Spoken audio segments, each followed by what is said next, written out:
Okay,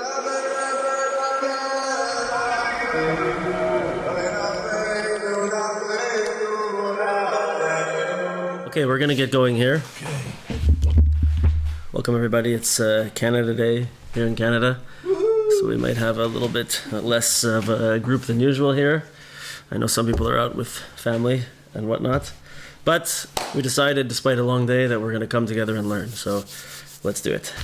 Shkoyach to everybody that came out yesterday morning for Rabbi Yaakov Klein. It was mamish very special, very special morning. So let's get going. So we're holding here at an interesting point in the story. We're on page 282 in the Garden of Wisdom. And I wanted to just bring out a few things that we brought up last time before we get into this next concept that we're going to be dealing with over here. And it's like this. So we see that the Chochom has convinced the emissary, the messenger of the king, who was also a Chochom, to join him in his plight that there really is no king. To join him in his new campaign that there's no king. And so they go around from place to place and they're trying to convince everybody that there's no king. This is what they're doing. So and it says like this, let me read this part of the story. So they went and traveled through the world, and every place they went, they found that the people were mistaken. The matter of the aforementioned king became like a fable to them. And in every place where they found the world in error, they compared the king to a fable. If it's true that there's a king, then fables are true too. Right? So listen to what Rav Arush says over here. Both the clever one and his comrade, the clever emissary, became so deep in the muck and mire of heresy that they were no longer satisfied with proving their own point. They chose to ridicule other people, comparing their belief in the king to a fable or a nursery rhyme. So imagine how insulted a person would be if someone compared his beliefs to Mother Goose or Peter Pan. Yet the two clever ones did just that, mocking everyone who believed in the king. We will soon see, as Rabbi Nachman teaches, how mockery leads to downfall. Mockery leads to downfall. So, one of the things that we saw over here is that in the last class we mentioned that the two of these guys, they're going around the world, they're going all to different places, and they're not going for any other reason than they want to meet people, pick fights with them, beat them in an argument, and then now we're coming to ridicule them. This is what they want to do, right? They're taking, remember, the Chochom is a very, very wise person. No, let's not say wise. He's a very, very smart person, a bright person with a lot of possibility, a lot of potential, very, very sharp mind. And he's really good at arguing and proving points and figuring things out in this way. He could be something so amazing. And this brilliance that he has is a gift that Hashem gave to him, right? So most of us have been learning, at the same time as we're learning this, we've been learning Torah Nun Vav in Likutei Moharan, which speaks about the concept of Malchus.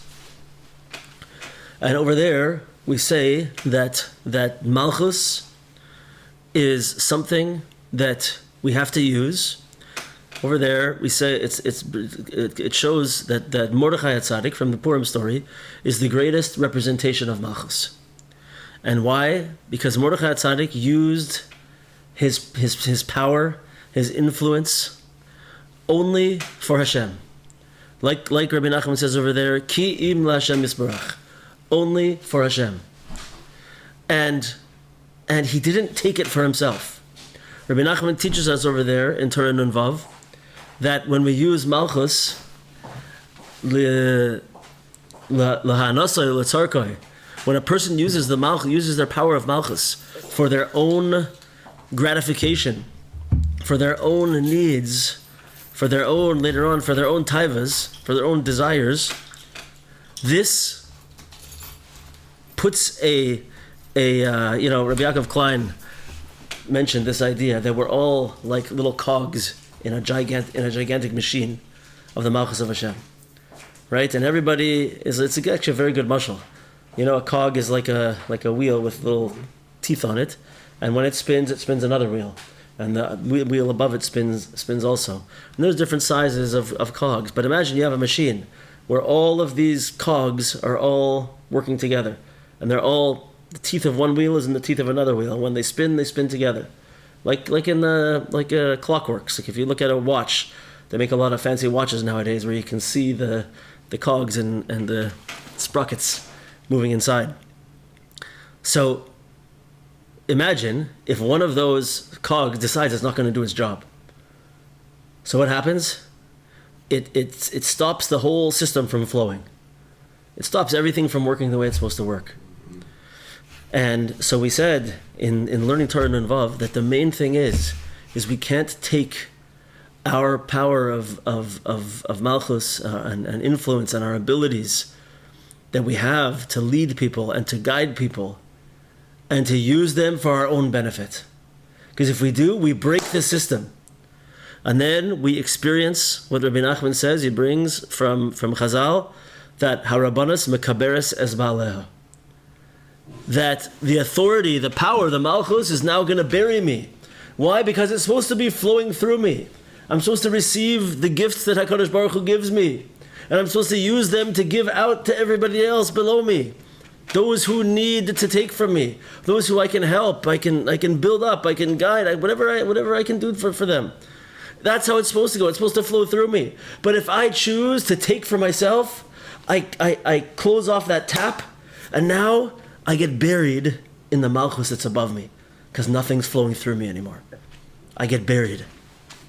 It's one of the beautiful understandings that Reb Nachman Fried said about how Rabbanos Mekaberes es Ba'aleha. So this is what we're seeing exactly happening now in the story of the Chochom and the Team. In this point in the story, the Chochom now is using his power, his ability to go around and just pick fights with people and beat them in arguments, to show his own intellectual superiority, to build up his own ego, to make him feel better about himself, to make him feel higher than everybody else. This is what he's doing. He is taking his power of Malchus, the God-given power of brilliance that he was given, and he's using it to rule over people in a arrogant, tyrannical, mocking way. Right? He is the example of using Malchus in the wrong way. Unbelievable. Tremendous crossover in our shiurim over here. Right? It's fantastic.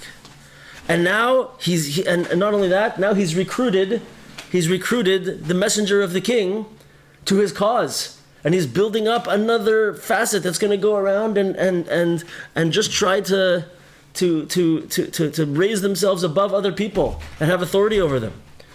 And not only that, now they're taking it to a new level where they're using their brilliance, they're using their God-given gift of brilliance now to mock people who are below them. Right? So this guy is a real piece of work. Not the type of person that, anyone who would see such a person, a really smart person who just makes fun of people who are not as bright as them. Oy vavoy. Nobody likes such a person. But you hear what's happening over here. He's mamish using the Malchus lahanasai for his own gratification. Yeah? And so what's happening to him? He's getting buried. He is getting buried. He's going down and down and down and down. He's getting lower and lower and lower and lower. Because he is not following the path of Torah and Vav in the story of the Chochom and the Team. Fantastic. And what has the Tam been doing this whole time? What has the Tam been doing since day one, really, but especially now? The Tam has been taking what Hashem gave him and thanking Hashem for it and saying, what can I use the stuff that Hashem gave me for? How can I use it in a good way? What did we always say from the beginning of the story? Do something good today. Take what Hashem gives you and do something good. This is what the Tam's doing the whole time. And now he's going up and up and up and up and up and up. And now he finds himself in a place of power. He is now the main minister who's in charge of all the other ministers.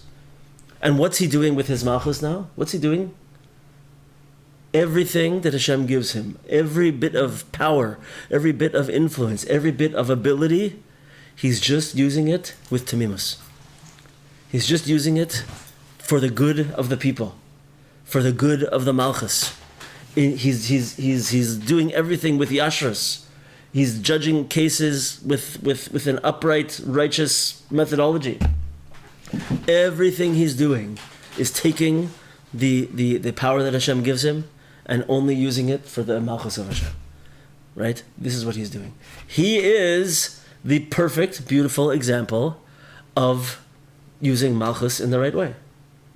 Right? As opposed to the Chochom who's using it mamash in the wrong way and becoming buried. And I just started thinking about this today. I think that if we go through this story, step back, I think we're going to be able to fit the entirety of Torah Nun Vav into this story also. Every aspect of it. Right? I mean, the obvious parts we see already. But beautiful. So, we're learning from the Chochom and Team. Hashem gave us, they say that when you're learning two separate things, and they come together, and they like cross over, that it's siyata d'shmaya. It's help from heaven in your learning. It's like a way to see that Hashem is giving you a little kiss, saying you guys are on the right track. Keep learning. Here, I'm going to link things together. So when we see such an incredible lineup between Torah and Vav and the Chochom and the Team, we have to be very thankful. So and so we should be. But let's learn from it. Let every ounce of ability that we have, every little bit of malchus that Hashem gave us, if it's intelligence, if it's compassion, that's a hard one to mess up.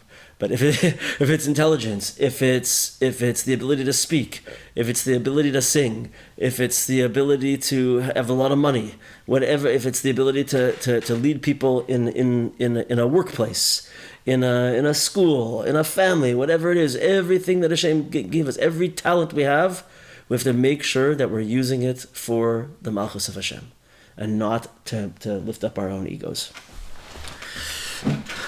Rabbi Yaakov Klein is a great example of this. He's so talented, right? He has so many talents. He's this amazing author. He's a fantastic singer and guitar player, speaker. He's a Talmid Chacham, right? He has so many talents. And do you ever see him standing up to rule over people, to stroke his own ego? No, he just sits nice. And does what he does very graciously, right? Like a mamash a mensch. What mamash a special person. Very, very sweet. So great examples of using malchus in the right way and how not to be a chacham.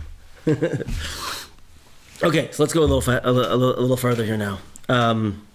So we just said over here that they would go out through the world and they would find that everyone in the world is mistaken. And they would make fun of everybody. They would beat them in arguments, and they would make fun of them. So in the Hebrew it says, so they kept going further and farther until all the money that they had, they started running out of resources. So first they sold one horse, and then they sold the second one. Until they had sold everything. Until they had to start walking on their feet only. One second. Yeah. V'tamid hayochoykrim ha'olam u'matzah sha'olam b'taris, and they would constantly be looking into the world, and they always found that everyone in the world was living and was mistaken. They all have it all wrong. So they became poor. People had to walk by foot everywhere they went. And their chashivus was lost. Their sense of importance, their sense of importance in the world was lost. They were not. No one cared about them anymore. No one cared about them. No one paid attention to them. Because they were like impoverished beggars now. So, continuing on, again, in Torah and Vav. what do we see happening to the Chochom and his buddy over here? Right? They're using all of their power, all of their koiches, all of the aspect of malchus, all of the abilities that they have and their brilliance, only to make fun of other people, to mock other people, to beat them down, to stroke their own arrogance. And what's happening? Harabanas mekaberes es baaleha. They're going lower and lower and lower. They're losing their possessions. They're losing everything. Not only that, the thing that they're trying to accomplish, they're trying to be important. They're trying to show everybody how they're so much better than everybody else. It's falling. And they're becoming less and less appreciated. They used to be, at least, their brilliance was appreciated. Now nobody cares about them. Right? They're just falling and falling and falling. Nobody cares anymore. They're penniless, and nobody's paying any attention to them whatsoever. So it says in Rav Kivak like this: this is exactly what happens when a Chacham gets trapped in his own game, basically. The using wisdom in this way, it mamish throws a person into the garbage bin. It's tremendous stubbornness. That he's sticking to it. He's sticking to his illusions, even despite the fact that the whole world is against him. He's not giving up. Right? He will not let go. Mamish, a stubborn guy. And since it's only akshanas, v'loy bir das, right? He never went to the king. The king called him and said, come to the king, come and see me. He didn't go. He hasn't clarified. He hasn't figured things out properly. He hasn't really figured things out. He's gone based on ego and only based on not wanting to lose arguments, not wanting to look less than everybody else. Why did we say that he wouldn't go to the king? Because he couldn't take it, that there would be someone higher than him. He couldn't take it. So because of this, he never clarified. He never went to see the king. He didn't actually figure it out. So all he has now is akshanas, his stubbornness. There's no truth to it. There's nothing really behind his arguments. So he has to always argue. This guy, what's the Tom doing once again? Is the Tom sitting back trying to win arguments against people? No, he's using his talents for the Malchus. He's taking care of the people. He's judging cases with Yashras. He's doing all these amazing things. He has no chip on his shoulder, no need to fight and argue. Why? Because, first of all, because he's the Tam, and he has Timimus, but also he knows the king. He speaks to the king. He lives with the king. So he has no questions, no shailas. If we stepped out of the story, a person with such tremendous emunah, who knows the Ribono Shel Olam and speaks to the Ribono Shel Olam, right? This person has no question. He's not going out to argue with people. He doesn't care. There's no reason, right?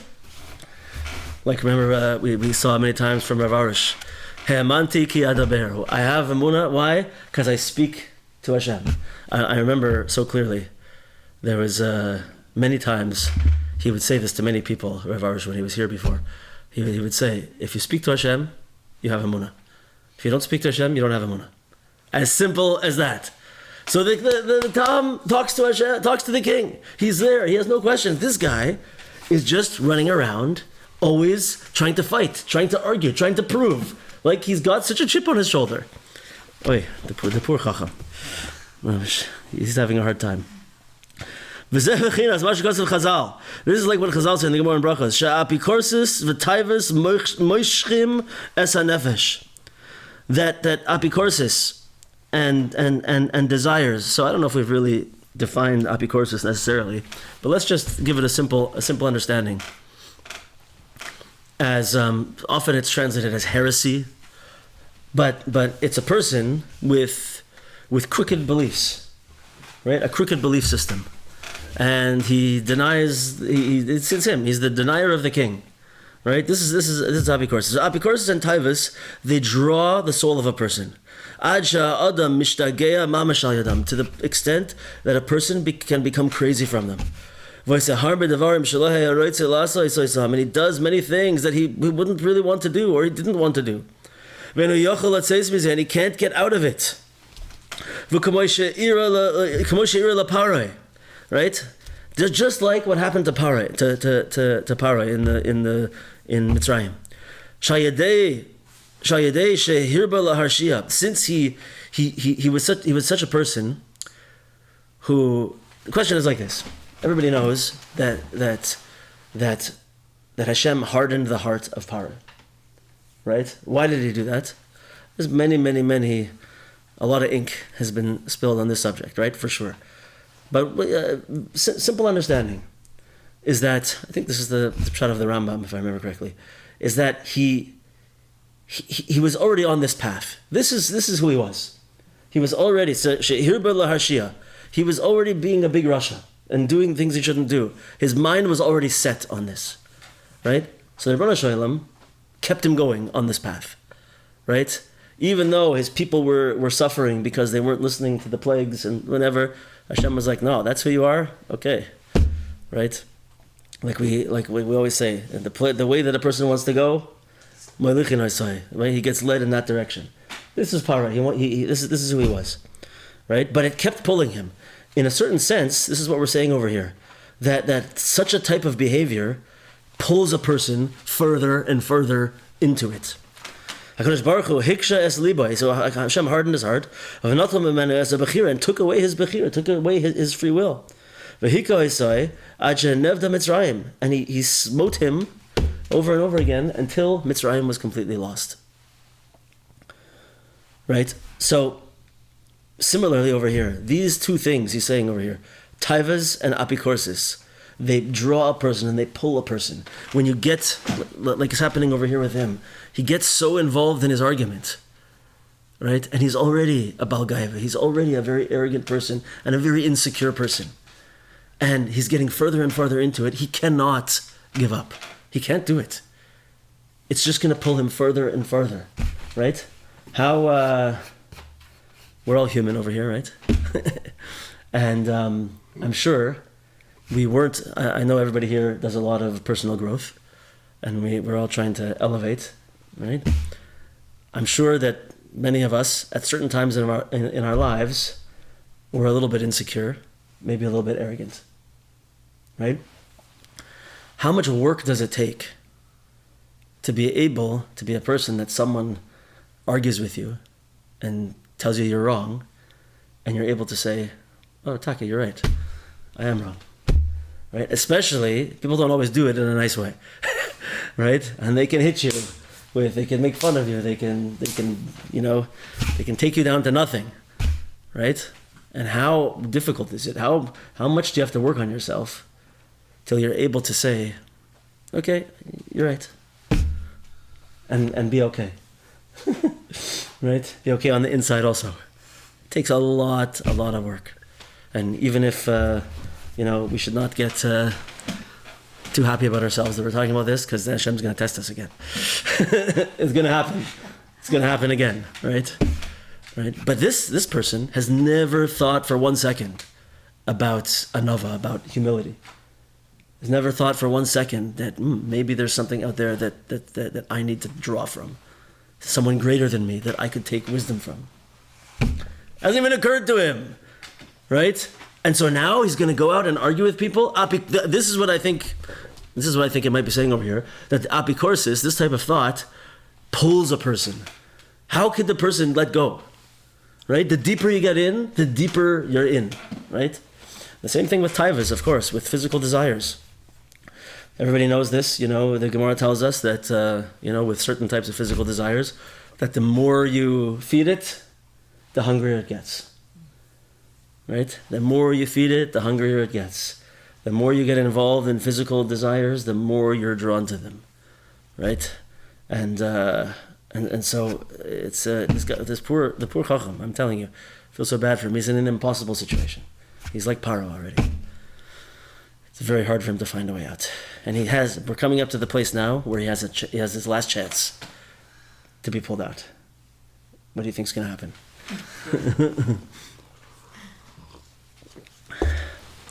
So once again, connecting again. I'm mamish loving how the story is connecting to Torah and Vav that we're learning.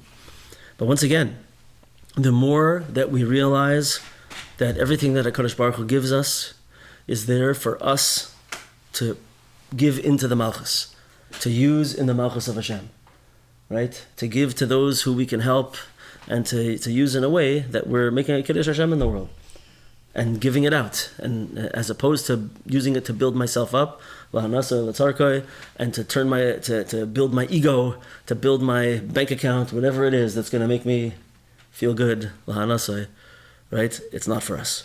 And this is what he's doing, and the opposite of the time. Comments at this point? Lots. Okay, we'll do our usual shmooze at the end. Okay, so let's see who's online here. Oh, Benjamin made it. Okay, very good. Very good. Okay, let's see. Next. V'nesgalgal hadavar. V'hayehochim v'soivavim ad sheba'u el ha'ir. So it kept going. They kept going on their travels, and they kept walking, meandering, let's say, until they came to the city. Shedar ba ha-minister hanal. That the minister that we're talking about lived there. Who is this minister? Shua Tam, Chaver shel Chochom. The original Tam, right? He became the minister of all ministers in the big city, built him a palace with walls and everything, right? So now the Chochom is coming to this city where the Tam is the minister. V'sham ba'oisei ha'ir haya Baal Shem amiti. And in that city also was a Baal Shem amiti. Baal Shem, like the Baal Shem Tov, right? So Baal Shem, in a simple explanation, is that Baal Shem is a very, very, very holy person, and there's different explanations, but let's just say simple. Someone who is very, very holy, very righteous, very humble on a very, very high spiritual level, and is a tremendous Talmid Chacham, who knows Kol HaTorah Kula, and knows all of the Kabbalistic things behind everything, and knows all of the Kabbalistic names. It's one of the explanations of what it means to be Baal Shem, right? Is that he knows all of the names of Hashem and how to use them to make miraculous things happen and to heal people and all these kind of things. You know, like the story that we like to tell. It's a minhag in Breslov to tell the story of the Baal Shem Tov's journey to Eretz Yisrael, attempted journey to Eretz Yisrael, on the last day of Pesach in Chutz La'aretz, right? We call it Sudas Baal Shem, and so we tell over the story. And one of the things that happens in that story is the Baal Shem and his Talmud and his daughter. I think they're in Istanbul, and they need to get on a boat, and this boat will take them through out through the Black Sea, I guess they're over around the Mediterranean to Eretz Yisrael. And so the Baal Shem says to them, if we can all three of us concentrate and hold our minds on this one name of Hashem, I'll take out my gartel and I'll throw it down on the water, and we can walk straight to Eretz Yisrael. And so his daughter, Udal, the Tzedekis, said, okay, I'm on board, let's do it. But his Talmud, his name, Hirsch, Tzvi Hirsch. Yeah, Tzvi Hirsch. He said he wasn't ready for it, so they didn't do it. They had to go the normal way on a boat. But this type of thing, you know, the tzaddikim, they know things that we are way, way, way beyond us, way, way, way, way beyond us. We can't even think about such things, you know. And there's more to it, you know. There's the aspect of being able to look at a person. It says about all the tzaddikim, but it's about the Arizal, that he could look at a person and he could see, just by looking directly at a person, he could see all the person's past lives. He could see every aspect of that person's soul. He could see the person's averas, right, just by looking at him, right? This is the vision that the Arizal had. There's tzaddikim that have things like this that are way, way, way beyond our comprehension. And so Baal Shem, right? So it literally means a master of the name, right? So they know all these things. That's one way to understand it. So there was such a person in this city, right? And the Chacham was not interested in this person and only began, once again, we're going to see this next week already, but only treated him with mockery right away. That's it. Mockery. Again. It's another concept that goes through the whole entire story, right? Mockery. Yeah. So this is where they come now. In the same city that the Tam lives, who's the minister now, lives a Baal Shem. That's what we're holding in the story. So you forgive me. I got home very, very, very late today after a long day. So I don't have any little parts collected. So we're just going to read through the whole thing. Okay? That's what we're going to do. Okay. So it says like this in the Kivak Sefer. Inyan Baal Shem. Al-pi ma shekasav l'mahala, she'ikar mailas ha-tamimus hu bezman shehu mischaber yachad im ha-chachma. So we've been saying since the beginning of this of the Sefer that tamimus is at its height, is at its best when it goes together with chachma. So remember, in the very, very beginning of the story, the Chochom and the Tam, they live together in their father's houses and they're best friends. And like Rav Kivak said back then, it's when the Chochom realizes that his Chochma is only good when it's together with Tamimus, when it's leading towards Tamimus. And the Tam is not a tipesh. He's not stupid. He's simple. He realizes that he also has to develop Chochma. When you have these two things together, this is when they're working the way they're supposed to be. That's the height of Tamimus, when it's together with Chochma, right? And as we said, just to reiterate, because I think it's probably the most important lesson of the whole story, that the Tam, how does the Tam get Chochma? And how does the Chochom try to get his Chochma? The Chochom is grasping and reaching and never happy where he is, always wants to be here, over there, grabbing wisdom here, grabbing there. I want to be a university professor. I want to be the best jewel cutter. I want to be a doctor, because all these things give me honor, give me chashivus, and I'm going to become the most worldly smart person so I can talk with the top people. And he hates simple people. He's never happy, right? Because this is the way he goes. But we know already in this part of the story that the Tam, who was not so bright, he gets to the same level of intellectual ability, right? But how did he do it? Once again, he didn't go trying to jump. He just steadily, every day, he did what the Rebbeinu Shalom put in front of him. He did what Hashem put in front of him. And every day, he did what he could. He always did good things every day. And slowly, but surely, he built up the kelim day after day after day, until eventually, it was hard for him also. Remember, he didn't have money. He had one jacket for the whole house. He had only dirty water and a little bit of stale bread. That's all he had. He could have been very upset, but he never was. He was always thankful. He always, every single day, kept building and building his kelim. Building and building and building, until it came to the time when the keli was so beautiful and big and perfect and amazing that Rebbeinu Hashem said, okay, it's time to start the light coming in now. Now it's built.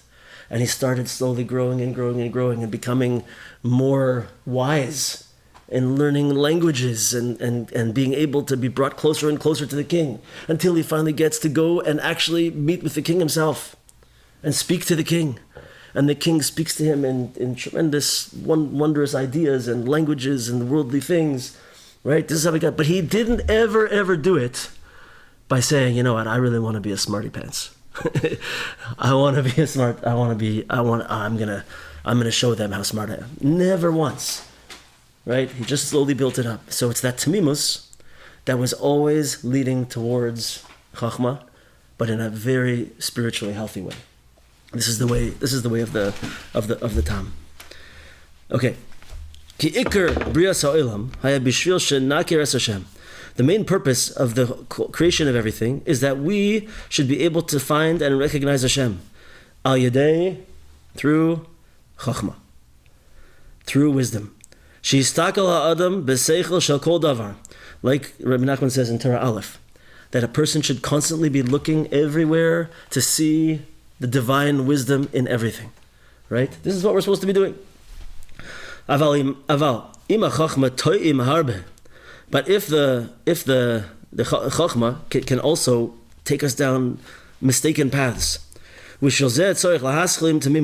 if that happens to us, so we have to begin with tamimus.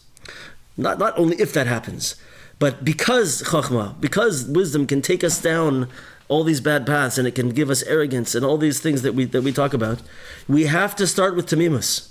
And then through the tamimus we'll come to chokhmah, like we just explained. Aval. So this is going to explain now why are we talking about the Baal Shem here now, and what's the difference between our beloved Tam, who has had a tremendous ascent, sounds like he's like a tremendous tzaddik. So what's the difference between the Tam and the Baal Shem? That's what we're trying to understand here. But there's also levels to this. Yesh Tam minister, veyesh Baal Shem. There's the simple Tam, who's a minister, very, very high, right? But then there's a Baal Shem, which is something different. Hatam, a minister, yesh lo yesh shnei koiches. This wonderful, beautiful Tam, the minister, has these two powers. And each one is used, let's say, on its own. When he has to be the leader of the country and he has to judge a case between two different people, then he uses tamimus. Why? Because he's using tamimus in this sense, is like we said, why did the king love him so much? And why did the king only have a Tam running the treasure house? Because the tamimus is also, it's like Yashus. It's like he's a simple, good, moral person. He's not going to play games. He's not going to play, what's it called? How do you say ramais in English? Fraud? Yeah, he's not going to be fraudulent, right? He's not going to be conniving to find out ways how he can skim a little off the top, right? No. He's a straight, good, tamimistic person.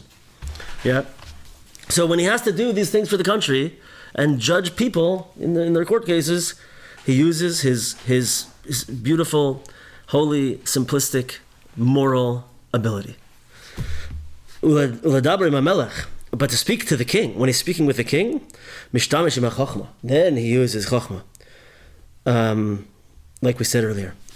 Aval ha-Baal Shem, right? So he has these two things are compartmentalized by the Tam. When he needs to be simple and upright, he's simple and upright. But when he's speaking to the king, when he's ready to, right, then he can get into deep intellectual things. But they're two separate things by him. Yeah. Aval, oopsies. 1 second. Aval ha-Baal Shem ma'alasoi gedoyle min ha-Tam. But the Baal Shem, his level is much higher than the Tam. Shu mechaber v'koilo yachad es ha-chokhmah v'es ha-tamimus. That he brings them and binds together the wisdom and simplicity. Ki b'shvil liyos Baal Shem tzarich liyos chocham gadol. Because in order to be a Baal Shem, such a person, you have to be a tremendous chocham.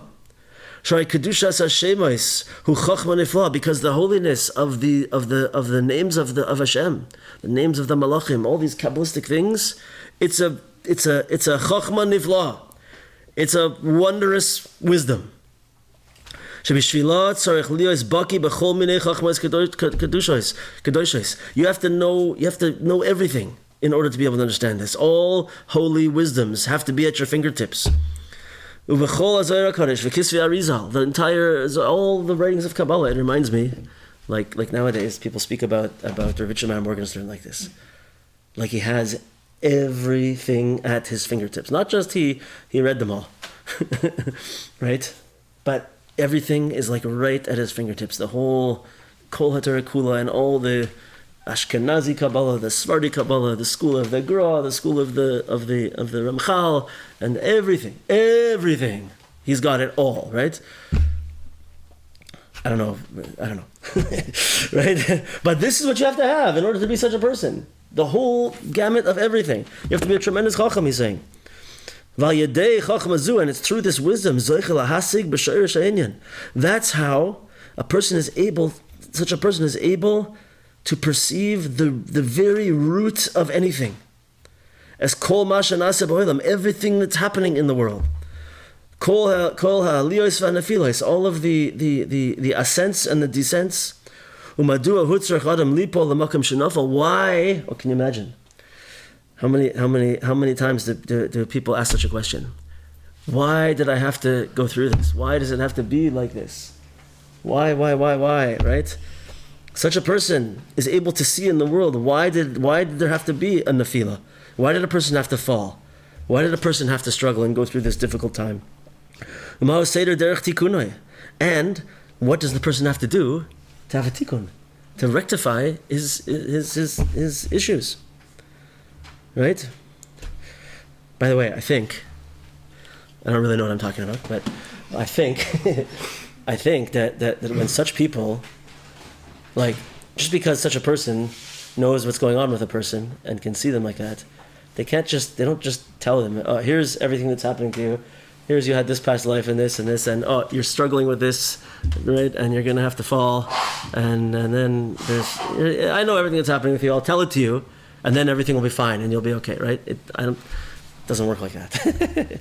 Right? I remember, we've said this many times in this shiurim over here, but from Rav Moshe Weinberger, that he said that the inyan of a Jew is that we are always blind to our greatest struggle, right? To our greatest challenge. And so we all have this, right? But unfortunately, this is a place where we can become a balgaiva a little bit, so we have to be careful.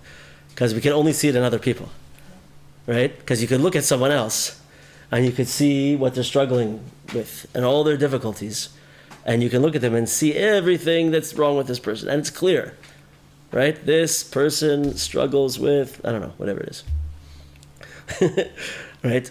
But you know, if you start talking to this person, and you decide in your great wisdom that you should tell them this big thing that's wrong with them, that's so clear, right? They will, first of all, they'll probably get very mad at you, and they will not be makabel, and they won't, even if you tell it to them, they won't be able to get it, right? Because they have to go through stuff. Things have to break, right? Kalim have to break. Things have to break down, and the person has to get to the place where they're ready to be able to receive, and they're not there yet. So even, you know, this such a, like I'm saying, like I have any idea how they advise people, but you know, they don't just tell you like a navi, do this, do that, and you're done. Everything's fine. Don't worry. Sometimes they do, right? There's stories, right, where they say, you know, oh, you were a Gilgul of this in the past life. That's why you have this right now. And okay. Anyway, remember the story in the beginning of the Garden of Amunah? You know this story? Did we tell this story over here before? No. So there's one story that he brings down over there that I'm going to paraphrase it a little bit because it's a long story. But there's a family in a town, and very, very fantastic family, wonderful family. And the husband of the family was wealthy. He had a business. He made a lot of money, and he took care of people in the community. He gave tzedakah to everybody, right? One of these people that gave, you know, to all different people without anyone knowing. And he was known to be a good person. He's every night he learned a little bit of Torah, but just known to be mamash tzaddik, a wonderful person. And they had children, and they had a little 3-year-old baby. And it happened that Nebuch, that one time there was a pogrom in the city, in the town, and some evil soldier beat this little child to death. And they were mamish broken, and it was bad. They were broken. The whole community was totally broken. And things did not get better. Shortly after that, the husband became very sick. And he started going down in his health, down and down and down and down. And it was looking bad. It was getting worse and worse and worse. And people were saying Tehillim, and people were saying, how could it be? How could it be that such a family, such a person, right, is being stricken with such difficulties? And to the point where even when it got to a bad place, even the Rav of the shul in the town, he was like questioning his Amunah and saying to Hashem, how could you be making this happen? How could it be? Anyway, Nebuch had happened that the person passed away. And the whole community was heartbroken, and a big levaya. And okay, eventually they got over it. But after he passed away, many people started coming up, showing up to the rabbi's door. Where's our money this week? Because he would give people in secret money every week and help them. And now that he's gone, they began to see, after he passed away, that they didn't even know the greatness of this person. Right? But they started to figure out how to repair the community. And people started to get back to normal. But his wife could not get over it. And it already passed a year past his death. And she was still constantly depressed. And her children were very worried about her, and they came to her and they said, Mommy, you have to start getting out of the house. We have halachas, there's a way we're supposed to do this. There's 7 days, there's Shiva, there's Shloshim, then there's the year of mourning, right? But you have to get back to life. You have to come back. And she wasn't able to do it. She couldn't get out. Anyway, I don't remember exactly the next step. Either she went and asked somebody, or she davened to Hashem that she should be able to understand what happened. Anyway, she has a dream. She has a dream, and in this dream, an angel takes her up to Shemaim, and he brings her up to a very high place. They're going past the cheap seats, higher and higher and higher, right, all the way to the best places, and they see that there's this big, huge place where all of the souls of tzaddikim are listening to a shiur being given by one neshama, and they're watching, and it finishes, whatever, and I don't know what's going on up there. They start leaving, and so she says to the malach, okay, this is amazing, I guess, but why are you showing me this? And so she says, that neshama that's giving the shiur to all these tzaddikim, that's your husband. And she's like, that's my husband? And she says, I know he was a wonderful person. He was a tzaddik and he helped a lot of people. But he wasn't, he learned Torah a little bit every night, but he wasn't a big Talmud Chacham. He wasn't the Gadol Hador. And so the Malach said to her, what you don't know is that in a previous Gilgul, your husband was the Gadol Hador, was a big tzaddik, a big Talmud Chacham. But he made one mistake that he had to rectify. And that is that in his first Gilgul, he didn't get married. And so he had to come back, and he had to get married and raise a family in a Kedusha Dika way. And so that's what he did. He came back, and he did his tikkun of raising a family like a tzaddik, and he was amazing. And then he went back. When he went upstairs, he had his final tikkun, and he was able to be this big tzaddik up there. And so she's very comforted by this. But she says to the malach, she says also, but I don't understand. How could it be that our sweet little 3-year-old tzaddik, right, was taken from us in such a way? So the malach says, I can't show you where that neshama is, because that neshama is way up in a place that I can't go, way up. And he explains that this neshama also was, in a previous Gilgul, was a big tzaddik, very big tzaddik. But when this baby was born, it was kidnapped, and it was taken into captivity by non-Jews for 3 years. And during those 3 years, as a baby, he lived, without kosher food, not nursing from a Jewish mother, and then he was brought back and became tzaddik hador. And all he had to do for his tikkun was to come back and have just this first 3 years be conceived b'kedusha, be born b'kedusha, and nurse b'kedusha from a holy mother and a holy family. And he made this tikkun and was found up there.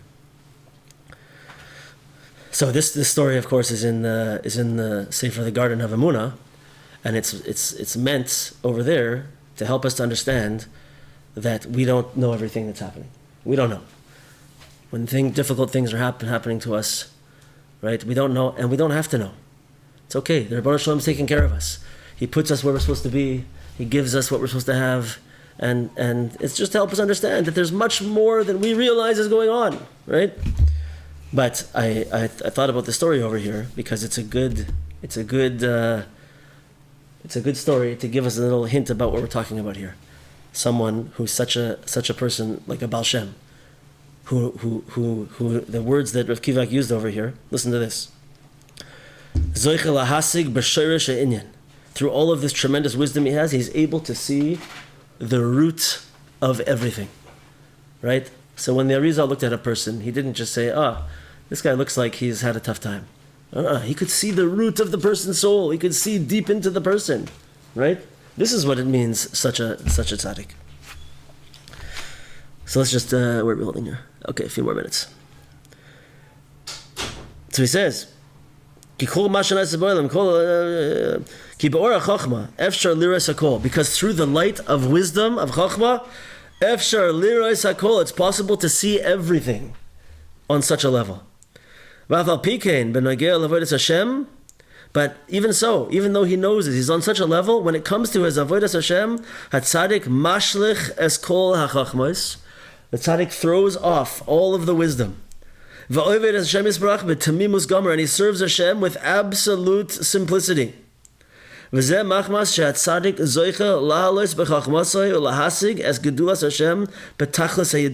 why. Why is he able to serve Hashem with such simplicity? Such a tzaddik? Because he's been able to grow so high through his wisdom, Chochmah Kedusha, that he's able to get to perceive the greatness of Hashem betachlis hayadiyah, at the highest possible aspect of knowledge, the greatest possible knowing.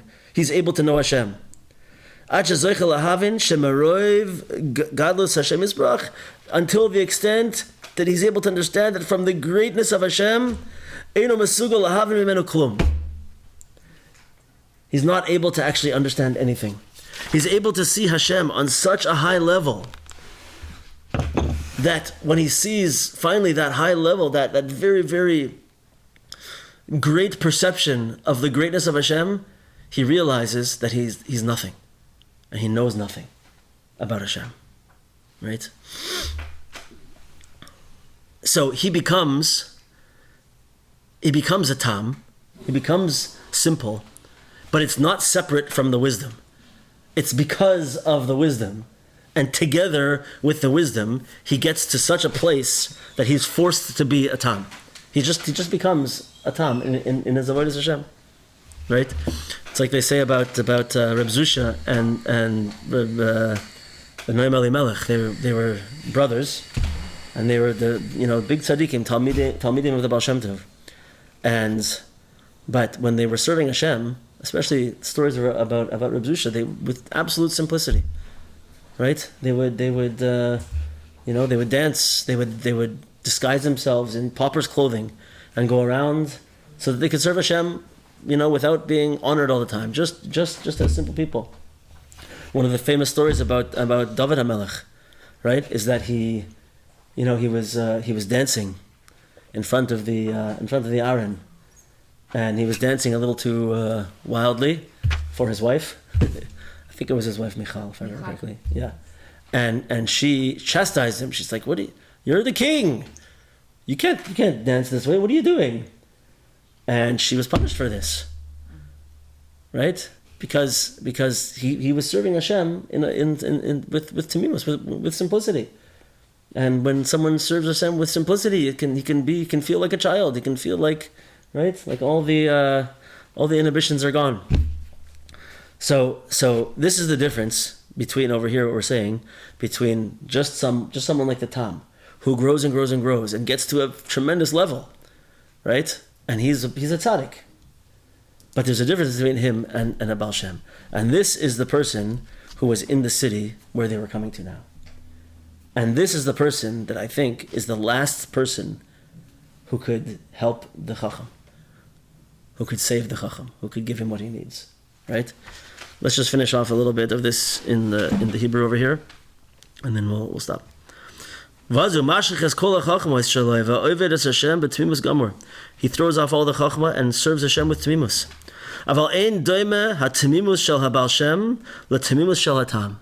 But it's not the same simplicity as the tam. Because the simplicity of the Baal Shem is tachlis hayediyah, is the highest level of knowledge. So he serves Hashem with a tremendous feeling of the greatness of Hashem. And by him, Chochom and Team are one unit, one thing. Right? Oh wow. Can yeah, okay. And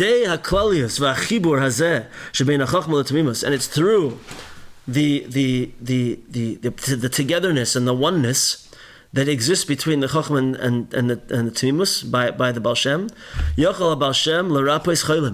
He's able to heal sick people, like we're going to see in the story. And he could even heal the Chochom. As it will be explained at the end of the story. And here, okay, this is tragic. This is the tragic end to our story today. If the Chochom would have come to the king when the king called him, then the Chochom would have been the Baal Shem. This is who he could have been. He was a tremendously wise person and with tremendous perception. And if he would have come before the king, he would have understood that he doesn't understand anything. He doesn't know anything. He would have realized that everything that he was doing was wrong. All of the thoughts that he had, everything that he made up over here, that there's no such thing as the king. Right? He would have realized that he didn't know anything. He would have had, right? It's very interesting. You hear what he's saying over here? Such a person, the Baal Shem, from his great wisdom, he comes to a place where he realizes that he doesn't know anything. The Chochom spent his life growing in wisdom, developing wisdom more and more and more and more, until he gets right to the point, it wasn't in a good way, but he gets right to the point where the king is calling him to come to him. And at that point, instead of going to see the king, he starts descending. But if he would have gone to see the king at that point, he would have realized, I spent 30 years building wisdom, building knowledge, building worldliness, and all these things. He would have stood in front of the king and realized that it was all nothing compared to the greatness of the king. He had so much more of a long way to go. Right? He would have seen his own, he would have been forced to be humble. He would have seen his own lowliness compared to the king, right? And this is the tragedy over here. He could have been such a person. He would have understood that he doesn't know anything. Then he could have also been a Baal Shem. But since he went only together with his wisdoms, he soured the opportunity.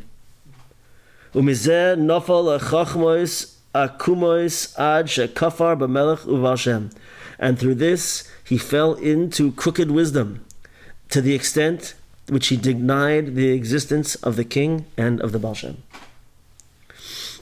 Rav Arush over here, if you have time to look at it, we'll look at it next week. But he goes and he lists 7 points about the greatness of tzaddikim and why it's important that we have tzaddikim. So we'll continue on next week, understanding a little bit more about the inyan of the Baal Shem in the story, and this inyan of tzaddik here. And once again, just to recap, we should all remember to continue to use the gifts that Hashem gives us, not for our own gratification, our own insecurity, our own ego, but rather for the kingdom of Hashem. Help those who we can help. Do the things that we can do in the world. And we should remember always that step by step, by serving Hashem with tamimus, with simplicity, we build our vessel that's going to be able to be filled with the light of wisdom. And that wisdom is only good when it goes together with tamimus. And really, the height of wisdom is when wisdom takes us to a place where we're able to see the depth and greatness of Hashem to such an extent that it turns us automatically into a person of tamimus. God willing. Shkoyach everybody, and we'll look forward to seeing everybody on Wednesday. But in the meantime, what do we got? Anybody got any comments? It's interesting. It's something that we say also about tzaddikim in general, but particularly about Rabbi Nachman. And I'm saying this because, like you're saying, Sandra, he came before the king, and when he saw the king, if he would have seen the king, he would have realized that he's really nothing compared to the king. That's what was happening over here, right? So they say about Rabbi Nachman that when you go, it's through his Torah also, but when you go to the tziyun of Rabbi Nachman in Uman, that it has a way of taking the people that are low and lifting them up, and at the same time taking people that are high and knocking them down. This experience of going before the tzaddik. The tzaddik will this is one of the things that we're missing in our whole story over here. Not in the whole story here, but in a lot of the things that we talk about. Right? That something happens when you're able to have this relationship with the tzaddik. Right? And maybe this is the perfect transition into the next part of the story over here, and in next week's lesson, when we're going to talk about these aspects of tzaddik. And it's a reason why everybody also should, by the way, go to Uman at some point. And go. You've been there. Alon, you were there, right? I was. Yay, let's go. Were you in Uman? Did you go? No? I thought you went. Someone we know went. Anyway, you should go to Uman, right? And have such an experience because, we're talking a lot about all these things that happen, all this growth, but something crazy happens when you go to such a place. Something spiritually shocking happens to a person when you go to such a place, and tikkunim happen and things happen, and like we're saying over here, if this person would have just shown up to the king, right? Something could have changed in him, and he could have shown him that all of that wisdom was really nothing compared to the greatness of the king. Right?